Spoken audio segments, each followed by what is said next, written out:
that, I had my Chromebook because that worked. It still does, of course. But this Yeah. Lenovo is it's a pretty nice machine. I got the little bitty flip one, and I really like that.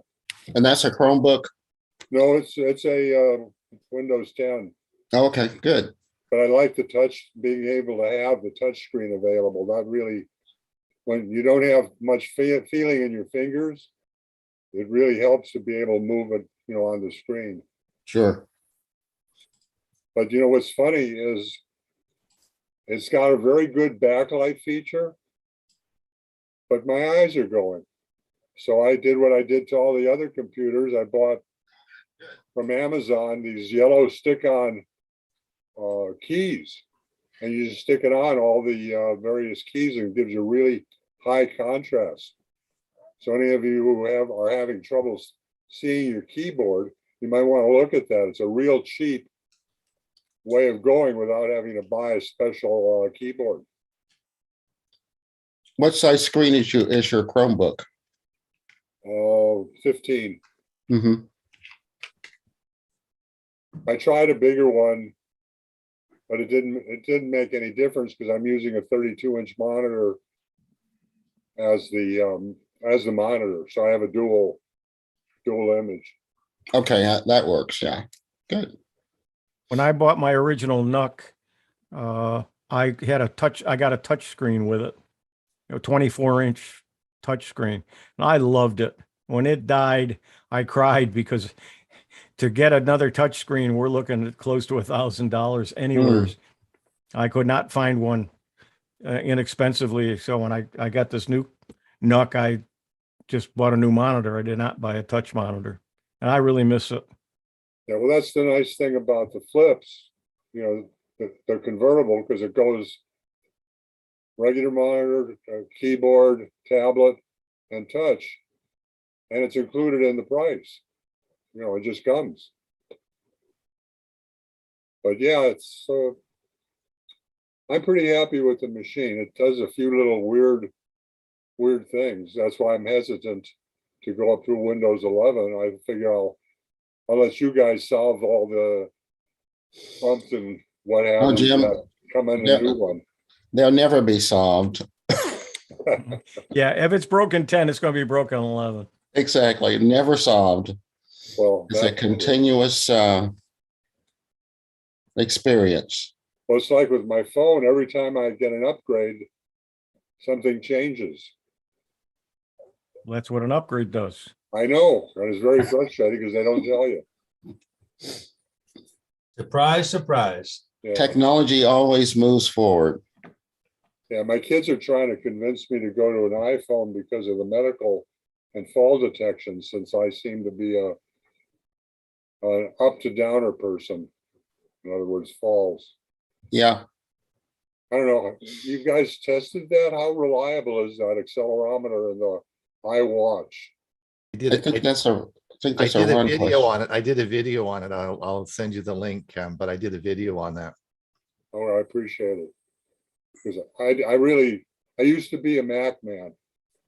And then when they changed everything and left me with thousands of dollars of unusable software, I told them to, I'll get another machine. I'll put the link in the chat. Okay, thank you.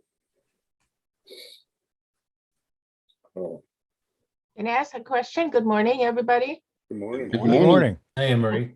Hi. They're advertising that 5G for the home all Right. the time. Is that Verizon. something that we should be considering soon, or what do you think? Absolutely. It's Absolutely. available, yes. Absolutely. Yep. You'll be, It's available. absolute. Go for it. It must be If it's- available if- here, LA area, I would imagine. Probably, And- yes. It would save me about half. I pay close to 100, I would pay 50, they say. So maybe I'll check it out one of these days. Thank you. And Marie, are they offering an unlimited? Because most of the time the phone companies have data limits. I don't know. I'd have to check on that. All I see is the ads, and the ads come quite a bit. you know, they really want you to go for this, I think. I think it's Right. AT&T, if I'm not mistaken, so. Well, Which I'm I'm not wondering, using, I'm like- using Frontier. T-Mobile Yeah, is the- pushing it where I live. Yeah, this is I seem to Verizon. recall that Verizon, a Verizon guy told me several months ago when after I got my new phone, that effective February, the 5G would not be throttled. The 5G home would not be throttled. That's what I've read. They've been advertising it here and they're not, and it says unlimited. Are you gonna, No data limits. are you gonna need a new modem to take advantage of that? Comes with it when you sign up for it. Oh, okay. Might have to check on it. Thank you. I'm waiting for it to become available here because Verizon's supposed to be putting up a tower within spitting distance of my house. I hope And how it's long have you been waterproof. saying that? Well, they are making progress. We've had them up to a line of sight to the nearest tower to see exactly how things have to be faced. So there is now finally some progress. For over a year, nothing. So at least something's happening. Maybe next year we'll get it. I noticed on my phone, I have a Samsung and the Wi-Fi that I use inside the house, I have a Wi-Fi 6 modem, or I'm sorry, router. And now it's showing in that little ray, it shows a little 6 up in the upper right-hand corner. If anybody noticed that?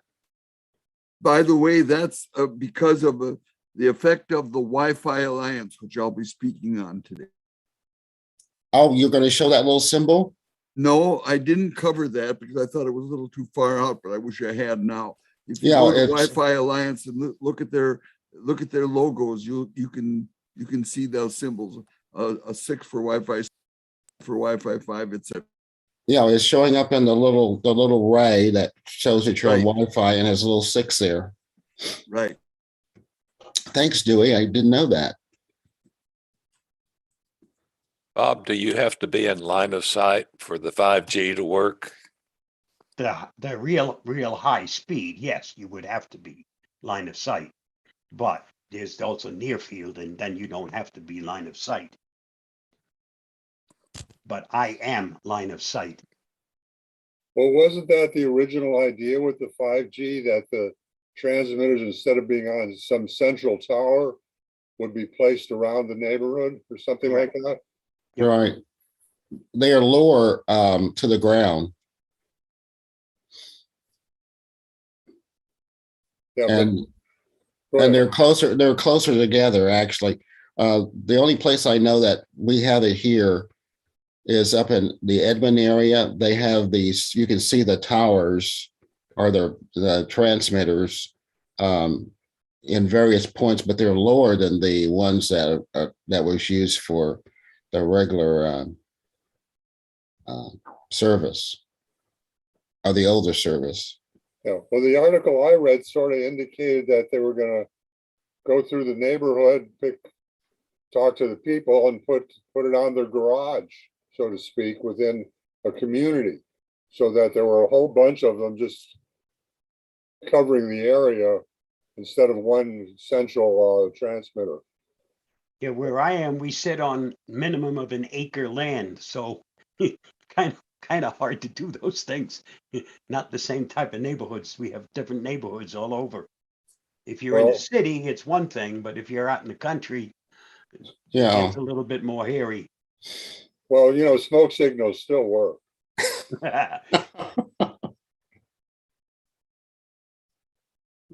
You have fewer obstacles and interference in the country, though.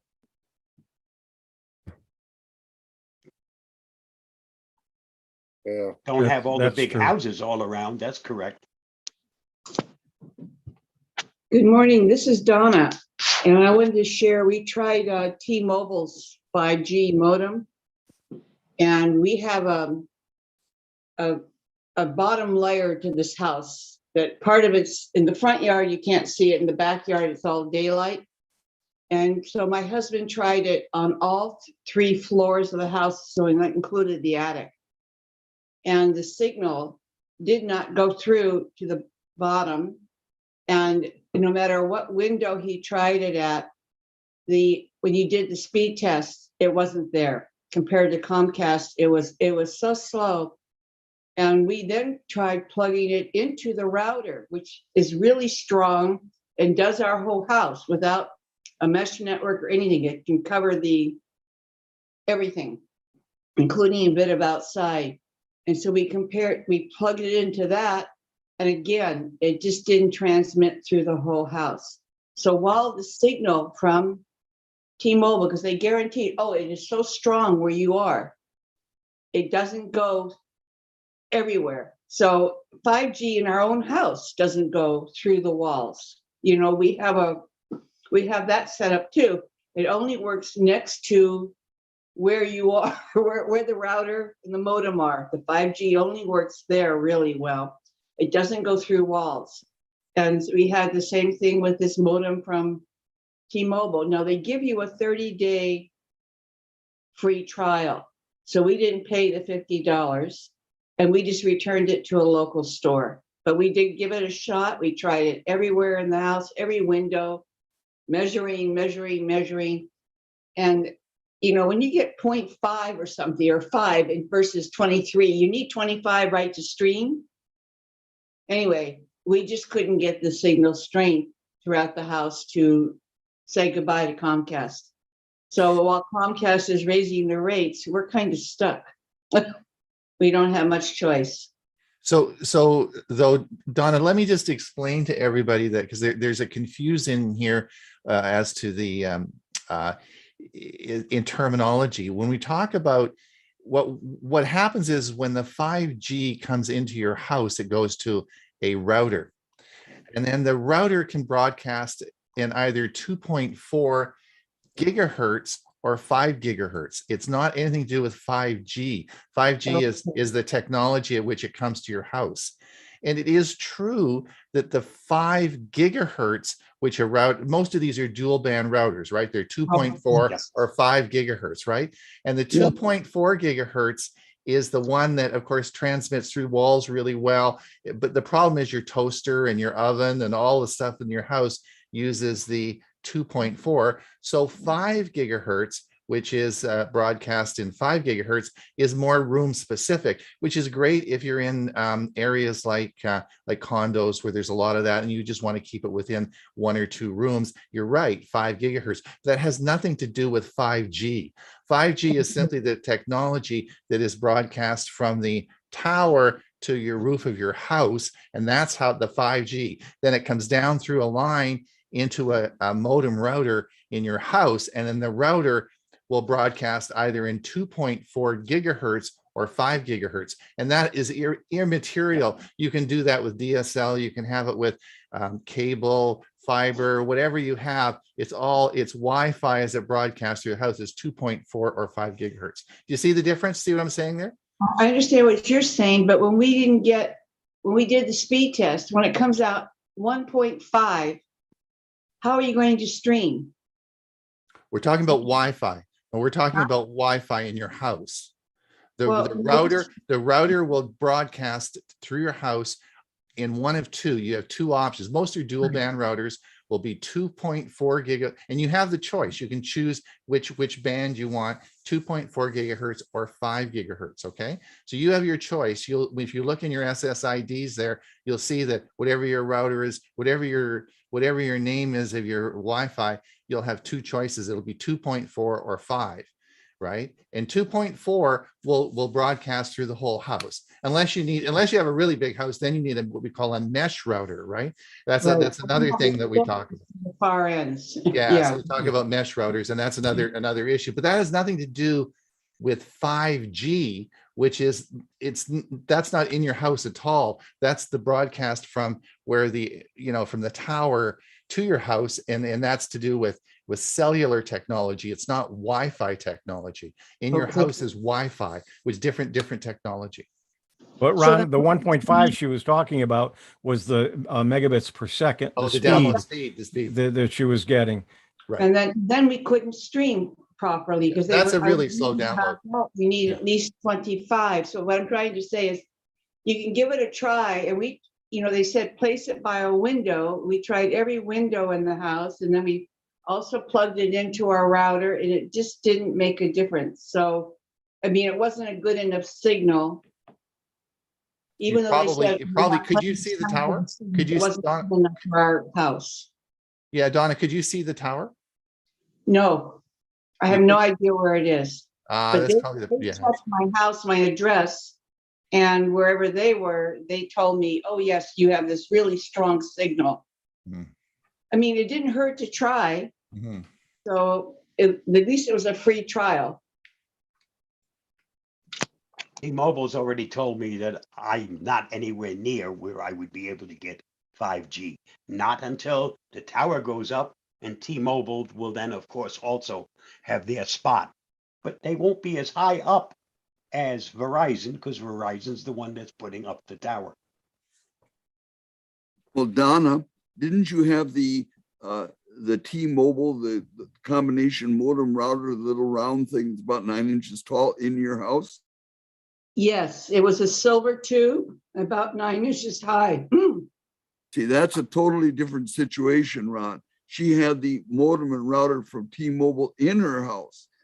And so that was her That's fairly common. I mean, you can either, depending on depending on the company, though, the wireless, depending on the mobile company, some of them have internal, some of them have, or some of them have on top of your house. Depends on how they configure them. It's a different situation if you have an antenna on the outside of your house, which then feeds the signal from that, from that receiving antenna to your, I guess, to your router. Yeah. Right. There was no wire to an antenna at all. It was just this round tube that you plugged in. Right. You could choose where you plugged it in. They said, make sure it's in a window. So we tried every window. Right. So But the router that's set with the computer doesn't go to every window. We also tried plugging into that. Anyway, I mean, we gave it a good shot. Yeah. Writing notes and measuring, and it just, there wasn't enough signal to be happy with it. Yeah, Dewey, they have, some of the companies have ones that you just put in a window by your house. Some of them have them, you put them on the roof. It just depends. If you live in a condo, you can't go up on the roof. That's not going to work. So they have different options for you. So some go on the roof, some go in the windows. Same thing. Okay. Murray's got his hand up. Murray, go ahead. Yeah, completely different question. I put it in the chat. I have a file that I can't delete in Windows. When I delete it, it disappears for a second, then it comes back. It's actually on in a shared drive, and I can access it from Linux. I can delete it from there, and when I try to delete it from there, it says it doesn't exist. So I've rebooted, and it still comes back. I'm just wondering. I've tried doing it from as an administrator from the command line as well, and that didn't work either.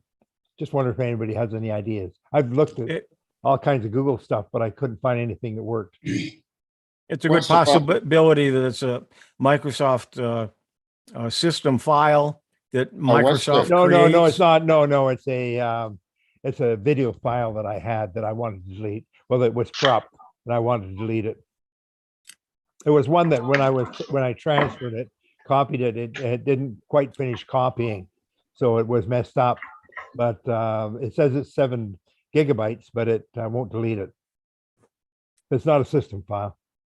Did you run check disk? Yes, I did. That didn't make any difference. Said it was okay. Boot up in safe mode. Try it that way. Yeah, okay, I can try that. Okay. Greg, go ahead.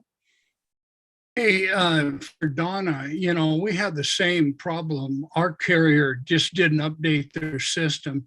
So we went with Starlink. We pay $100 a month, but my download speed's 200 plus, and my upload speed is 21. So, if you spend the money, you can make your system really lightning.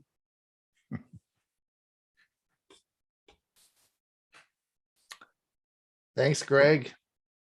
Or you can move down to where Hewie is, and he's got it nice and fast. Yeah, Or you can move where I am and fight with Comcast because they don't have decent service. right. Here, here in Longmont, we have something called NextLight, which is gigabit service for, I pay $50 a month. Right. So it's fiber to our homes. It's tied into the city utility. Hmm. That's nice. It's great. I mean, I have in my house, I have a choice whether I can go with the telco company or the cable company, and both offer gigabit service to the house. So it's great. I have gigabit. I pay 85 a month for. Yeah. And that's gigabit up and down. You're so fast, Hewie. Yeah, I was told that when I was younger too. All right, we have 2 minutes, 2 minutes left, and then we will start the show. Anybody got a 1 minute question? What I do, I'm still fighting with Wise. I bought one of their scales, and the app for the program does not include the scale. So I've uninstalled it, reinstalled it, and there's still, I can't find any position where it will pair with the scale with the phone with their app. Anybody had any problem with that? Or Well, we're running out of tried it? time. We're running out of time because we got to start the show. Oh, So okay. we'll Answering a short question. I have mine paired to my phone. So do I. Well, tell me later. All right, Okay. we'll do it in the Q&A. All right. I'm going to mute Just don't everybody and we'll get going here. Just don't stand on your phone.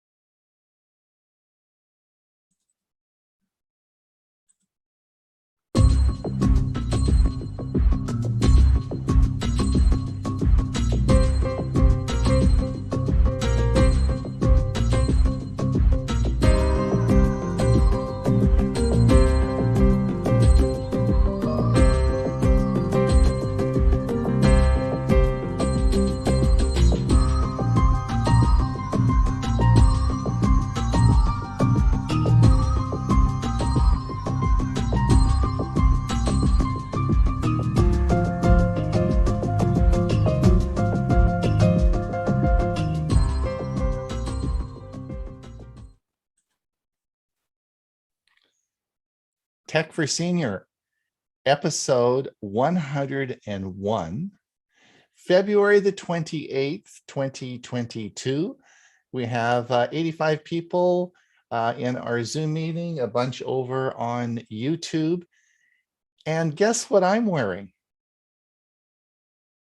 I am wearing an Avast hat. This is the original hat that Bob gave me when he came to our club over 12 years ago. He gave me an Avast hat. Bob's got one too. These are classic edition Avast hats. So there you go. There you go. Maybe you have one as well if Bob was out to your club. Anyway, listen, welcome everyone, and thank you for coming. As I said, we always gain our enthusiasm and excitement from your participation, and that's why we've been here for 101 episodes, soon to be season 3. For those of you over on YouTube, show's a little bit different for you. We'll be going for about the first 50 minutes, and just prior to Ray's music section, we'll be stopping the broadcast. So if you want to pop over and participate in the Q&A, you certainly can do that. We will be, we have lots of room. Our premiere service today, which will occur at 1/2 the hour. I've put the link in the chat, and I will continue to put it through the show so everyone knows where it is, but it will, Dewey's going to talk on how DNS caching makes internet faster. He's a wealth of knowledge. Ray Baxter is going to talk on genetics on 23andMe, and I'm going to talk about, does your Chromebook have a hard drive? These are topics we talked about a year ago, so they will be on the premiere service. If you're interested, just follow the link or go to our YouTube channel, and that will be available for you. We have a big show for you today. Lots of exciting things happening. I'll introduce everybody in just a minute.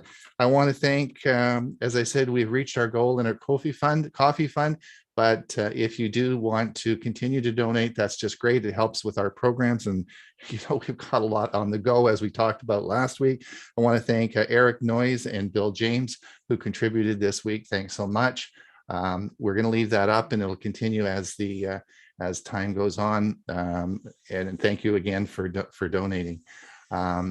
Let's introduce. Oh, before we do that, just remember we have a show on Thursday, which is called Tech for Senior Live, and we have the usual gang, and we talk about news. So we post all our news articles to our website and our Facebook page, and we have a great chat on Thursday morning. And we also have a podcast now that comes out on Friday, so you can listen to us pretty much every day of the week. So there you go. Let me introduce everybody today. Let's introduce, of course, my co-host, Hewie Poplock. Hewie, we had a busy week last week, didn't we? We did, and we got our Learning Chromebook show in. Yeah. And it's recorded and posted, but we had a slight issue that I will be sending out the link for the recording for those who didn't get to see it, to those who are registered. And that'll be done probably today or tomorrow. But it's posted, and it's already getting a lot of views. And both of our articles that we did separately are also getting a lot of views. Mm-hmm. Yeah, we did. You did the one on the Flex. That's really popular now. Eh? That's just crazy. I've been playing with it, and I'm hoping I might have a laptop around here. It's got a touch screen. I'm hoping I do. If I do, I'm going to put it on it. Yeah. I'd like to try it with a touch screen. Yeah. Because I keep touching the screen and nothing happens. And then I say, oh, that's not a touch screen. And of course, we talked about Chrome OS 98, because of course we're getting different versions of Chrome OS now every month, which is sort of exciting, and new features coming, and it just gets better and better and better, right? Yeah, we threw a lot of interesting and information, and a lot of it, to people on Thursday. And now this coming Wednesday is the Sarasota Technology User Group meeting, and our speaker is going to be Bill James. He's going to be talking about Windows 11, what's new and different, and because a lot of our members haven't switched from Windows 10, and they aren't quite sure what Windows 11 is, and it's going to give them a good sample of it. Yeah, and I switched yesterday. I did a Windows 11 install on my laptop, but I have Bill James' home phone number, and I have Bob Gustatia's home phone number. So I had them on speed dial, and I didn't have to call them. So that worked out just fine, right? Yeah, and I don't push it a lot, but I have a Windows special interest group once a month that I talk about Windows as well. So you probably have me on speed dial as well. Well, I have you on speed dial all the time. You're number one on the list there. Bob, how the heck are you? What's that? I'm not sure whether that's good or bad, but thank you. Bob, how the heck are you doing? Just fine, getting ready, because tomorrow is my 62nd wedding anniversary. So I still have to go out and get something today. Congratulations. Nothing like waiting until the last minute. There you go. And I guess Amazon can't get there in 24 hours, eh? Nope. Even though news is we are going to have a fulfillment center right here in Los Lunas. Really? Yes, sir. Which means 2-hour deliveries. Oh, man. That's not good, because that just means more money. Yeah, that's like crazy. That's like when I was down in Mesa, you could order whatever you ordered. It was there in 2 hours. That was addictive. That was really, really addictive. I broke the news to my wife, and she says, oh, no. Yeah, that's going to be exciting. And of course, Dewey, how the heck are you doing? You're still in Mesa, right? Right. Just enjoying beautiful weather. It's going to be close. We're going to have a very warm week. It'll probably reach just about 80 this afternoon. It's lovely weather. When I went back and was looking at my what we're going to put into the segment today for you, in the original part of your talk, you talked about all the oranges you picked off my tree, and what a great feast you were having from all the navel oranges, and you had a big pile. I think it's actually in there. So if you watch it today, you have the big bowl of big bowl of oranges, which was sort of fun. Remember that one? Yeah, remember that one? Yeah, that was good. And of course, Ray Baxter, how are you digging out snow, or what's going on up in the mountains there? No, nature has taken care of that. The temperatures warmed up. It still gets cold at night, but in daytime, for one of the few times I didn't even have to shovel any snow off or brush any snow off my car. Ah. So it's been good. I wanted to comment on Bob. It's his 62nd wedding anniversary. I know a couple of people who've been married that long, but it's been like to 2 or 3 different people. Yeah. Bob, that you want to clarify that is one person, right? That is one person, the only person. Good. And of course, Bill James, how the heck are you doing? We're good. We're expecting about 78-degree weather on Wednesday after a week of being in the deep freeze. So it's going to be interesting. Other than that, nothing else is going on. I did scrounge an old laptop, which I'm going to install Chrome Flex on it. So I'm kind of anxious to see how that's going to work. Good luck. I haven't found one it works on yet. Yeah, a friend of mine said he had a couple laptops. I said I would like to have one of those if I may, and so we'll see what happens. So I have to tell everyone a funny story. When I was in Mesa, we had an organization called EVAC, East Valley Association of Computer Clubs, and Bob King and I sort of ran that. And Bob, I can't remember. I think he's from Michigan, and we became good friends. And he actually left as I did, left Mesa. And Bob King has been watching the show here. In fact, I see him come into Tech for Senior not uncommonly, and I wondered why he doesn't unmute himself and say hello, because I mean we are good friends. So he showed up in learning Chromebooks last week, and so I said, Bob, how the heck are you? And he said, well, I don't think I know you, Ron. And it was a different Bob King, and Bob King was from Newfoundland. So does everyone know where Newfoundland is? I mean, we spent such a great 2 months in Newfoundland. When I retired, we took our big fifth wheel there and we went for 2 months there, and we had the greatest time. And when I remember all our travels we did on the fifth wheel, I'll always remember Newfoundland. There's such great people there. Anyway, it's a different Bob King, and he's from Newfoundland. So now we can say not only we do 5 countries, including Newfoundland, that we broadcast to. So I don't know, is Bob King here? Is he here? Can you unmute and say, give us a Newfie talk or an accent? Maybe he's not here today, but we'll have to watch for him. But he's from Newfoundland, which I thought was funny. Speaking of we better get on with this. Bob, are you ready to roll? I hope I'm ready to roll. We're going to do a little different today. Okay. Are you going to play your Windows tip after that? Yes. Okay.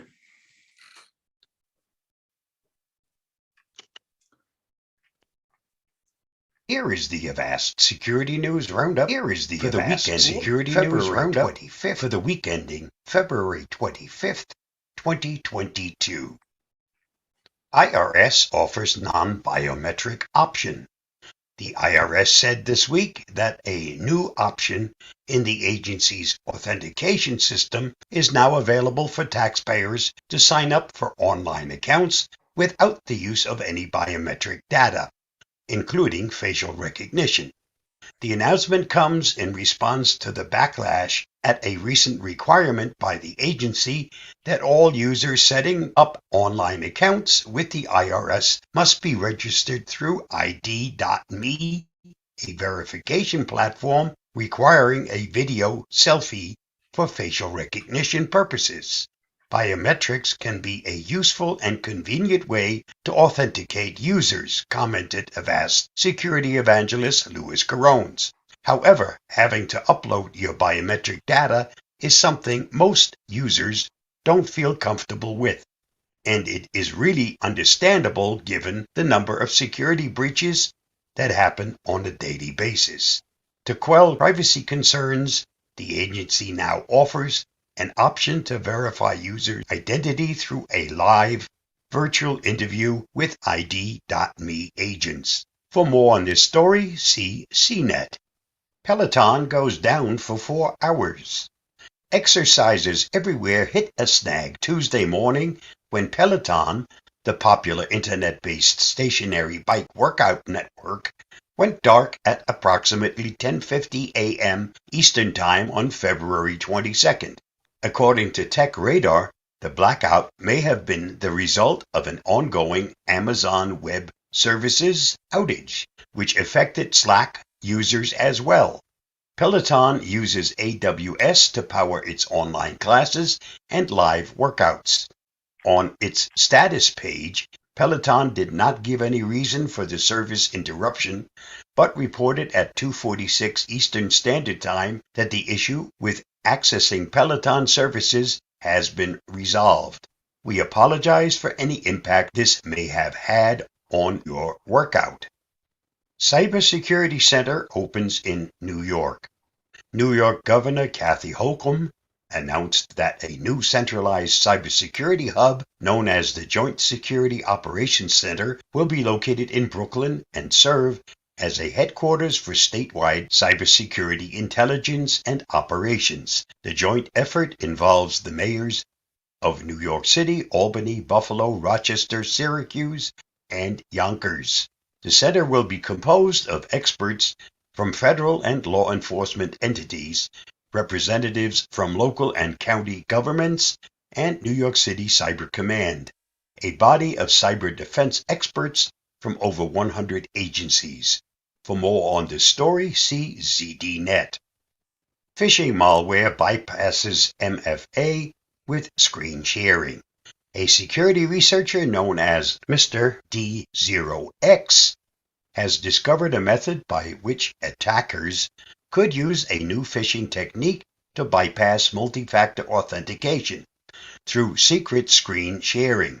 Using no VNC remote access hardware, Mr. D0X was able to stage an attack where his own browser displayed the login prompts that the victim saw on their screen. When the victim filled in their credentials, the actual fields were being filled in on Mr. D0X's screen. While this kind of attack has not yet been spotted in the wild, researchers think it is likely to be seen soon. See Bleeping Computer for more on this story. Amazon sues fake review brokers. In lawsuits aimed at shutting them down, Amazon has called the companies App Sally and Rebatist major fake review brokers who help mislead shoppers by having their members try to post fake reviews in stores such as Amazon, eBay, Walmart, and Etsy. Amazon alleges the companies orchestrated the posting of insensitized and misleading reviews in exchange for money or free products. In a press release this week, Amazon said that an in-depth investigation into both companies revealed they collectively had more than 900,000 members willing to write fake reviews.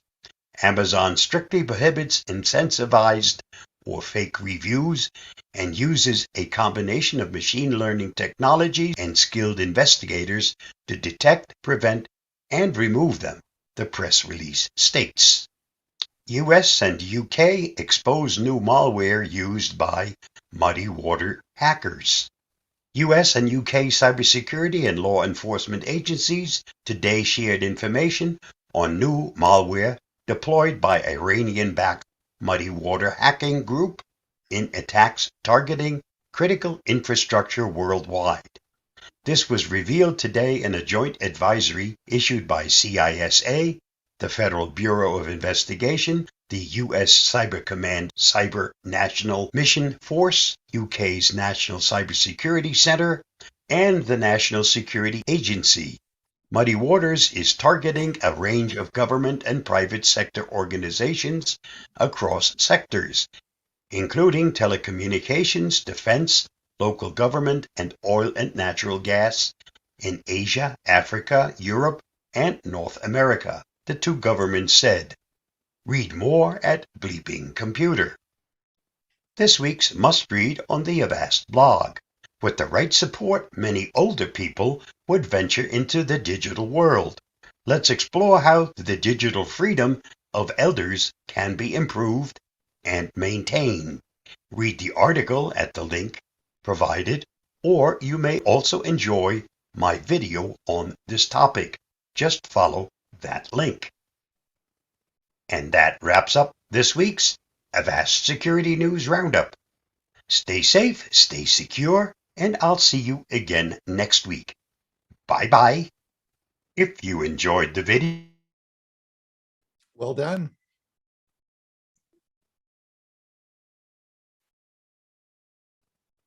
okay, let's go on to the next one. This is Bob's Windows tip that we're doing today.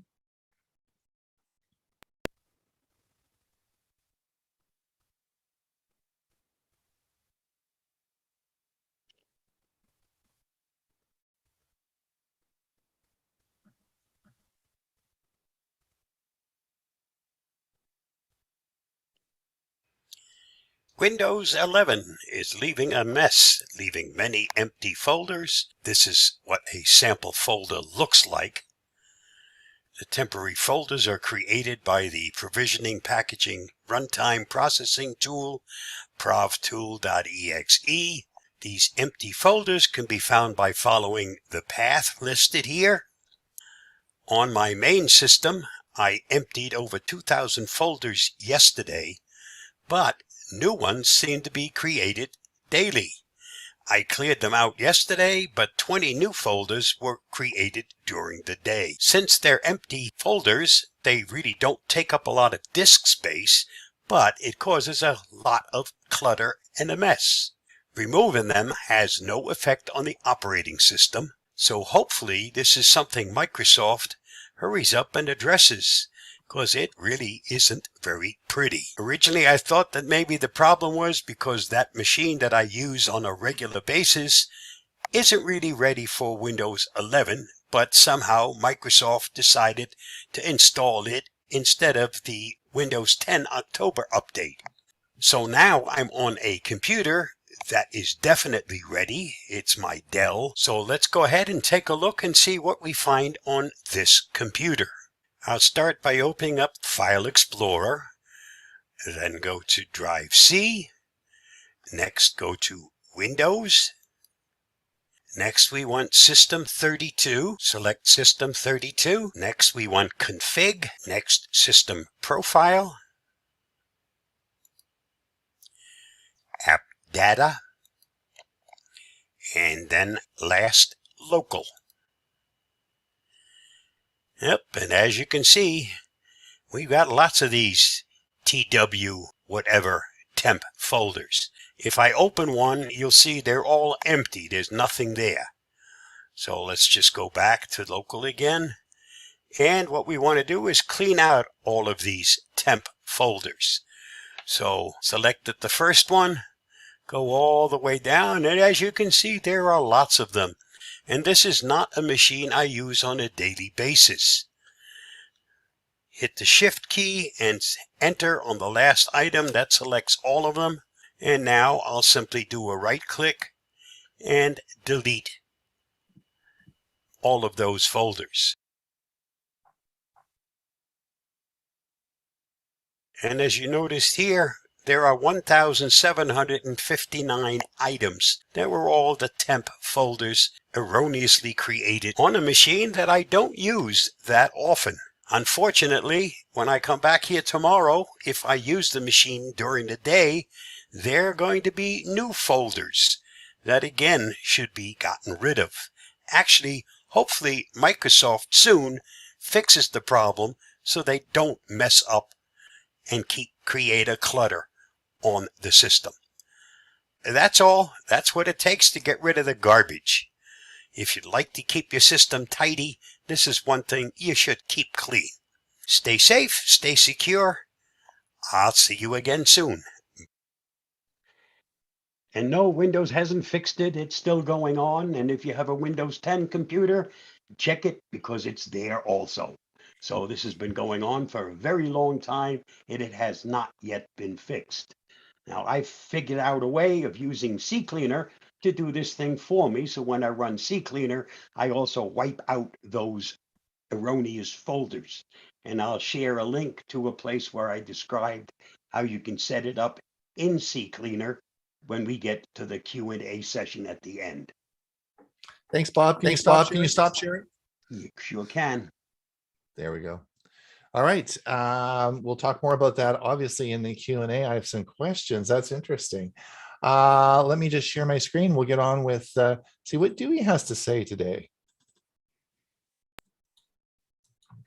Good morning, friends. I'm Dewey, and my Tech Talk topic for today is Wi-Fi, IEEE, and the Wi-Fi Alliance. Wi-Fi is so ubiquitous in our lives today that many of us just simply take it for granted. Britannica.com defines Wi-Fi as a networking technology that uses radio waves to perform high-speed data transfer over short distances. It's commonly used, of course, to provide wireless broadband internet access for a variety of devices. Wi-Fi is a puzzling moniker. When I first heard it, I thought it stood for wireless fidelity, which made absolutely no sense to me. Actually, Wi-Fi technology has its origins in a 1985 ruling by the United States Federal Communications Commission. That ruling released the 0.9, 2.4, and 5.8 gigahertz bands of radio spectrum for unlicensed use by anyone. Consequently, technology firms began building wireless networks and devices using this newly available spectrum. However, without a common standard, incompatibility was rampant. Eventually, a committee of industry leaders agreed on a standard which was approved by the IEEE in 1997 and known as 802.11. In early 1999, a group of major companies formed the Wireless Ethernet Compatibility Alliance, which soon was renamed as the Wi-Fi Alliance. As for the name Wi-Fi, it's actually a brand name created by the brand consulting firm Interbrand. The Wi-Fi Alliance hired Interbrand to create a name that was a little catchier than the official name of Wi-Fi, which was IEEE 802.11b direct sequence. Imagine that, having to say that every time. The first Wi-Fi standard specified a maximum data transmission rate of 0.002 kilobytes per second. As a comparison, the Wi-Fi rate today of Wi-Fi 6 is 9.6 gigabits per second, and it's 4,800 times faster. Imagine that. With over 400,000 members from 160 countries, the Institute of Electrical and Electronic Engineers, commonly known as the IEEE, is the world's largest technical professional organization that exists for the advancement of technology. In order to assure compatibility, various IEEE standards committees set the worldwide standards for virtually every aspect of technology that we use today. In 1997, the IEEE ratified the 802.11 protocols, by the way. Now talking about the Wi-Fi Alliance, it's a worldwide network of companies that follow IEEE protocols to promote Wi-Fi and the development of innovative technologies that help ensure interoperability, security, and overall quality and reliability of the products they manufacture. More than 800 companies in the world are involved in various aspects of Wi-Fi technology and services and are the members of the Wi-Fi Alliance. To meet diverse needs of these member companies, Wi-Fi Alliance currently offers various pathways to certify Wi-Fi products as officially proper. These paths include everything from creating a product design to branding products designed and manufactured by another entity. Nevertheless, the goal is always the same: to achieve the internationally recognized Wi-Fi certified seal of approval, which you see to the right. Well, it's not long, but that's my Tech Talk story for today, and I'm going to stick with it. Thanks for watching. Stay safe, and the good Lord willing, we'll see you in another week or two. Thanks so much. That's very interesting. I always wondered what that, how they got those names. Thanks a lot, Dewey. Now, Ray, are you ready to tell us your final verdict on your Plex server? Well, let's give it a shot here. Let me make sure I'm sharing the sound, sharing my screen, and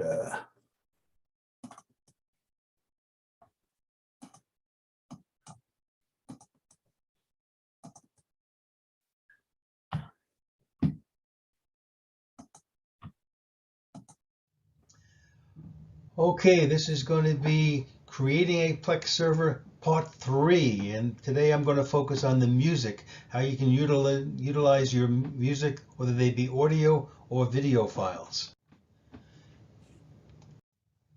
So what have I learned so far as I add to my Plex server? Well, while I've been good about converting my media from hard copies and analog to computer files, I now realize I could have been better at keeping them organized. As examples, in many cases, scanned photos do not have names associated with deceased relatives, so my other family members would not know who they were from the photo alone. Many of my home videos taken years ago with old video cameras contain scenes that could have been taken months apart. Imagine going from a snow scene to one at the beach. So these need to be edited. And over time, I have saved various types of media on several portable hard drives. Most were started for backup purposes, but now I'm discovering some items have only been saved in one location. Now, little Anthony sings the song, "Just Two Kinds of People in the World." Now, relating to listening to music in the year 2022, the two kinds of people can be categorized as follows. We have listeners, those who are content to hear the songs they enjoy on whatever device is readily available. For this group, today's ability to stream the music they want to hear without much effort involved is all they really need. Then we have collectors, and these are the folks who have been accumulating their music, in some cases for half a century, starting with a 78 RPM record. They are proud of their music collection, and for some it may be part of the definition of who they are. For them, streaming is nice, but owning your music is more important. As with most things in life, there is no right or wrong here. It's just different strokes for different folks. Now, we're going to be talking today about my music library on Plex. As with all media, on the server, you point Plex to the drive location on the computer where the files are stored. And typically via Wi-Fi, they will then play on your television's Plex app or any of the other devices you may have in the home. Now, being that I have a large music library, I've chosen to separate my audio music files, at least for now, into two categories. So one category is simply called music, and that's pretty much all my music audio files that are not vocal groups from the 1950s and early 1960s. For those groups, for those songs rather, I have a separate folder called Music Doo-Wop, and that contains, as I said, those any vocal group songs that are not in the music folder. And then third, I have one category called Music Videos, and this consists of professional DVDs I've ripped, such as the 2-disc Jimmy Buffett Live at Wrigley Field and Andrea Bocelli, Under the Desert Sky. Both of these DVDs I picked up at a local thrift store, each for under $3.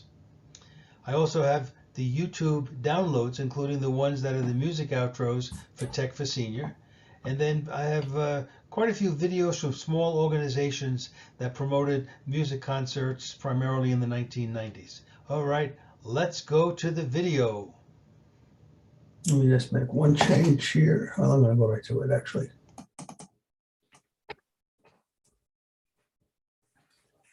Okay, so when you start the Plex app, this is the typical screen that will come up, giving you some information about what you may have been watching or listening to in the past, and some of the movies that are shown by Plex itself. But I'm going to go right to what's called, what I have set up here as music. And just by clicking on music, it brings up all of the artists that I have saved on this computer with a variety of different music. I'm going to pick on ABBA. They're right here. They're up front. I like their music and their harmonies. So one of the best features of Plex with respect to the music is the ability to provide lots of information. When LPs were very prominent, they would always provide nice liner notes, and there was plenty of room to do it. And sometimes there would even be a page inserted in the album. But once we went to 8-tracks and cassettes and even CDs, those liner notes were limited in information. Now with Plex, if I click on the words read more, and I can scroll down, you can see how much information they provide here about the origins of the group and how they started and all the members and the different hits. I love it because now I can read through this and get some more of the minutia that I love. So this is one of the nice features of Plex. Now, when you bring up a group like ABBA, as I have, the first thing they'll show you are what they call popular tracks. And they list 5 of their biggest hits as tracks. And if you wanted to, you could actually play the music by them. Now I'm going to show you Dancing Queen, what's going to, just so you can see how quickly the music comes up, but you're not going to hear any audio because we have the issue with copyright and we're uploading this to YouTube. So we don't want that to be an issue. But I'm going to click on Dancing Queen. In the lower left-hand corner, you can see it's already started. 3 seconds, 4 seconds are counting off, and that music is actually playing. So it's almost instantaneous when you want to hear the music. So I'm going to stop this one now. And as I go down further, it'll show that I have 9 albums by ABBA on my computer. If I pick on the one here, ABBA Gold, this came out after they actually stopped recording. This was back in 1992, as it says here. But all the biggest hits that they had when they were very popular. Now, one of the other issues I like with the setup here is similar artists. And they're saying that the Bee Gees could be considered a similar artist. And sure enough, if I click on Bee Gees, it brings me right to the Bee Gees. Again, I can have all kinds of information here provided, that more than you ever wanted to know. If you wanted to know, I didn't read it all, but I bet you it tells me that the name Bee Gees comes from Brothers Gibb. A little bit of trivia to throw in there. Again, showing me the 5 popular tracks, the different albums. So you can just go from one to the other and really have a good time here with understanding the music and then playing all the different songs that are available that you have saved on your computer. Now, so this is with what's called my music category. I have a separate music category that I have just for the vocal groups that I like, or some of people call it doo-wop. So if I click on music doo-wop, up comes, again, mostly vocal groups here that I've collected over the years. And if I'm in the beginning here, we'll see several groups. I'm going to actually go to Billy Ward and his Dominoes. So if I look over here, I will see, there it is, Billy Ward and his Dominoes. Click on that. Again, it'll give you all kinds of information about the group. It'll tell you that it consisted at different times of Clyde McPhatter and Jackie Wilson. Billy Ward himself wasn't a singer. He was the manager of the group. But Clyde McPhatter was there in the early days, and when Clyde McPhatter left to help form the Drifters, Jackie Wilson took over as the lead singer until he left a few years after that to start his solo career. So lots of great information. Again, I could pick up this particular one here, and it'll list his 17 tracks. And then this was really an early 50s group. They are more rhythm and blues and rock and roll, but still very, very good. And probably their most popular song was Stardust, which is listed on this album. So going back again, though, to the main page, on the right-hand side, you'll see this slider bar. And the slider bar gives you the ability to go right to a particular letter that a group name may start with. So I'm going to choose P, and I'm going to look for the Persuasions. And here they are. Now the Persuasions, to me, are the GOAT of a cappella music. What does GOAT stand for? Greatest of all time. And I think if you talk to any a cappella singing group, they will give so much credit to the Persuasions, who really started it all on a popular basis. And again, it's just like any other group, here's their 5 tracks that they consider to be important or most popular. You can see I'm a big fan of the Persuasions. Here's 13 albums that I have that I've purchased over the years. The Persuasions, I'm going to talk about them a little bit later as well. But for now, let me go back, and now I'm going to switch over to, instead of the music audio, I'm going to go into music videos. And so what I've done is taken a variety of videos that I've seen with songs and have listed and have shown them here. So as an example, I'm going to pick the letter J on the slider bar here because I want to show you the Jimmy Buffett. Remember the DVD I mentioned that I purchased for under $3, a 2-disc set? Well, here's all the songs from that particular DVD. And what I did was, when I copied them to the computer, I did it rather than just in one long concert, I broke them down into the individual songs. So here's Brown Eyed Girl. If I wanted to play that, it's going to come up. You won't hear any sound, but this is from the actual DVD.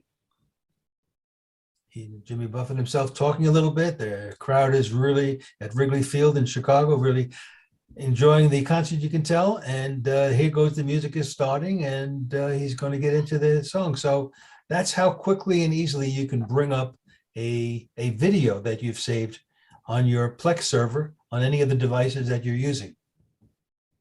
So I'm going to stop this one and go back. The other $3 video I picked up, remember, that was Andrea Bocelli. So it was called Under the Desert Sky. This was a concert he did in 2006. Now this is one that I've chosen to not, so I'm going to stop this and go back one more time. And there was another video that I thought was interesting. I'm going to go to the letter F here because I want to show you Faith Hill. And Faith Hill is doing a song called There You'll Be. And I didn't know I had this until I downloaded the movie Pearl Harbor to my computer. And one of the options in downloading the movie was a video of Faith Hill singing There You'll Be. So I said, well, I'm going to include this in my Plex server as well. Now I have another video I didn't even know I had. So let me stop this one as well. Come back to my home. And there was a time when, well, I have a music laptop. And so if I had company over, or the music night for the club I belong to locally, I'd have to drag that down from upstairs, plug it into the TV with an HDMI cord, quite a bit of setting up to get it ready to play my music that was stored on it. Now I no longer need to do that. Everything is just a few clicks away on the remote control in the living room. And I can play either all my audio music or all my videos. So I hope you enjoyed this presentation, and I'll be back soon. Thank you. Bye.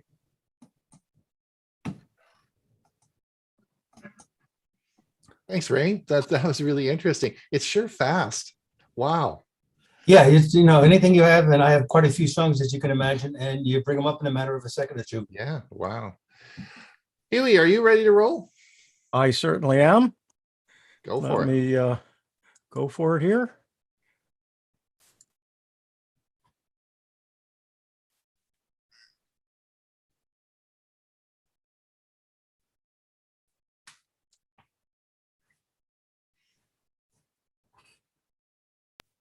Please like this video and subscribe to our channel. How to make an animated GIF from PowerPoint. I'm Hewie Poplock. The first step would be to open up your PowerPoint and click on a blank presentation. You want to make sure you have your pictures already chosen and in a folder by themselves to be able to do this easily and quickly. I have gone to the website called This Cat Doesn't Exist. What you're going to do is you're going to go to Insert and then create a photo album.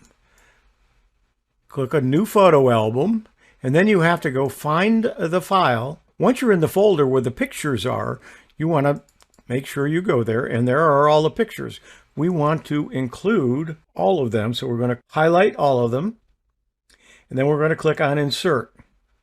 It now puts them in the list. You can fit to slide, or you can put one picture. I'm going to fit it to slide, so we'll do that, and then we're going to just create the photo album. Next, what we want to do is go to File and Export. One is create an animated GIF. You click on it, you have some choices. Do you want a medium file size at 480 by at 15 frames per second? And you have several choices that you can make.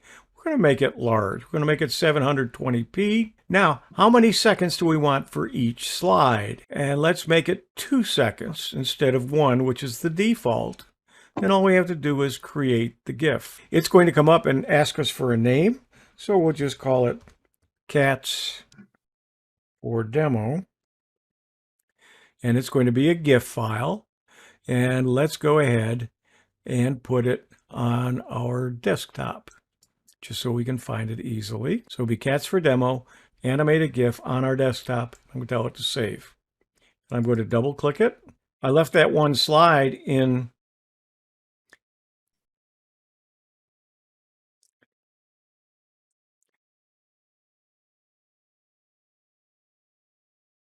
so you can see it comes back to the beginning, but I don't really want that slide there. So I'm going to go back to my original PowerPoint. I'm going to just remove that slide. I don't need that. I just want the cats.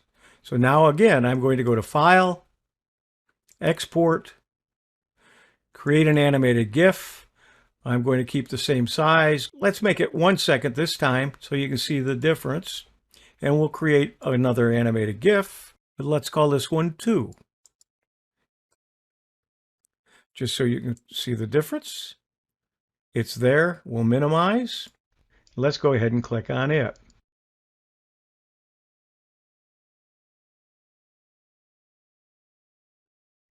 Yeah, the 1 second for this one I think is works well.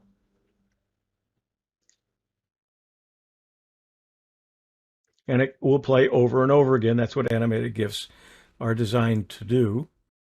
Let's do one more. So we're going to click a blank presentation. We're going to go to Insert. We're going to go to Photo Album. We're going to go to the File and Disk. We're going to go to a different folder this time.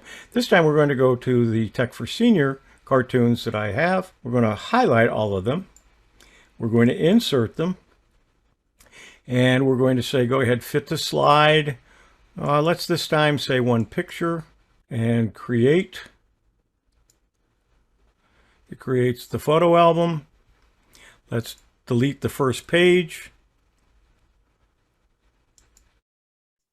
Go to File, Export, create an animated GIF. This time we're going to say make it extra large. We'll keep it at 1 second. For the 6 slides, we'll create the GIF, put it on the desktop. We'll go ahead and look at our desktop. We'll double click it.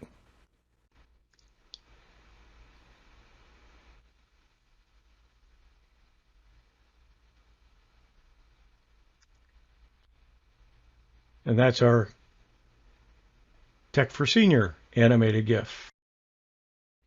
This has been How to Make an Animated GIF from PowerPoint. I'm Hewie Poplock. Well done. Well done. Following in that theme, I've got to show you something as well. Let me just come back to share. And we're going to do this in a video. We're going to take pictures and make videos from them. Let's see how we do that.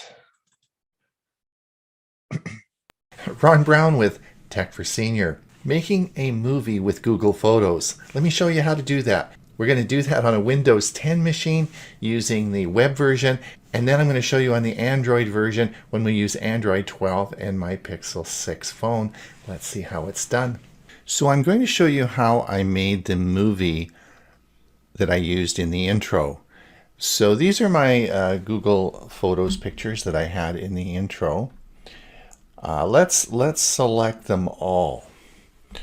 So what we want to do is select the first one, and then we're going to hold the shift button down, and as we come along here we can just drag down as I bring my wand down, my mouse down.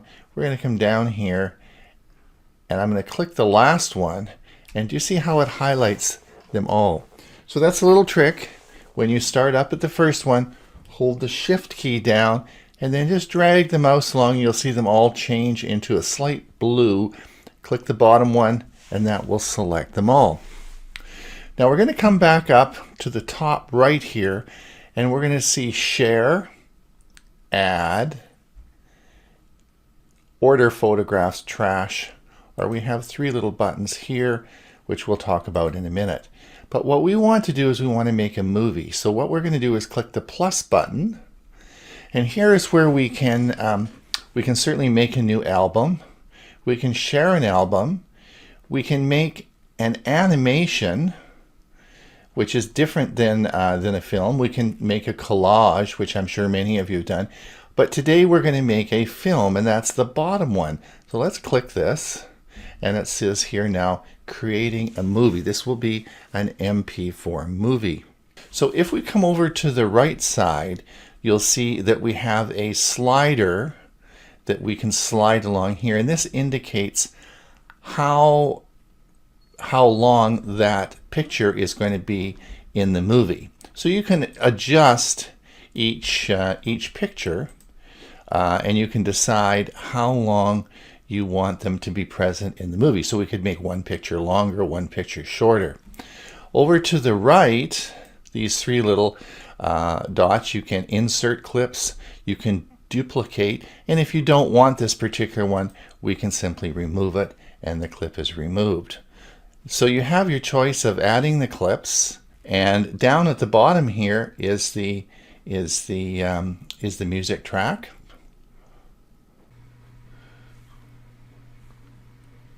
Now in this section I wanted just to show you, if you come down to the right, we've created our video. As I mentioned, we can also move the clip. So if I want to move a clip down or move a clip up, I can certainly do that, or I can change the length of the clip. But if I come down to the right here and you see this little change music button, if I click here I can change our music. So I really like Jazz in Paris, but I can choose any of these, and we have a whole selection here of different videos or different music that you can use. All right, let's show you how to do this on an Android phone. I'm going to be using the Google Photos app on my Android phone. I have Android 12 with a Pixel 6 phone. So let's come to the Google Photos app, which we have here. And again, you'll see my pictures that I've taken from my walk around Comox. So what we're going to do is we're going to now select them. And again, to select these, we're going to long press on the actual picture, and you can now long press and you can select the ones you want in our movie. So I'm not going to go through them all, but this is how you'd simply go down and you can long press and select them. We're going to come back up to the top now, and we're going to click the plus button, and we're going to see movie. So we're going to say click on movie, and it is going to create the movie for us. And again, here we have the same situation. If you can see that if we play this now, It's going to play with our music that we have. If we come over here to the music button, we can, of course, choose the different movies that we want to change. I have Jazz in Paris, but we could change it to a different music track. And as we come down here, we can add photos or videos, and we can certainly change the length of each individual image that we want in the video.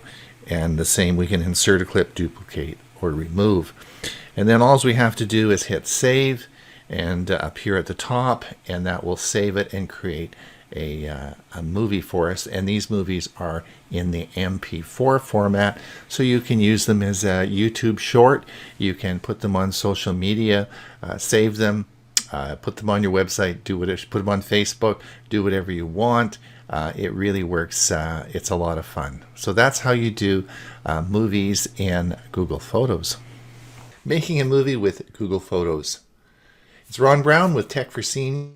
All right, Ray, just before you start, I'll say goodbye to our YouTube friends. So thank you over on YouTube. Thank you for coming. We'll see you same time, same place next week. And if you want to pop over and participate in our Q&A, you're most welcome. We have lots of room for you over here.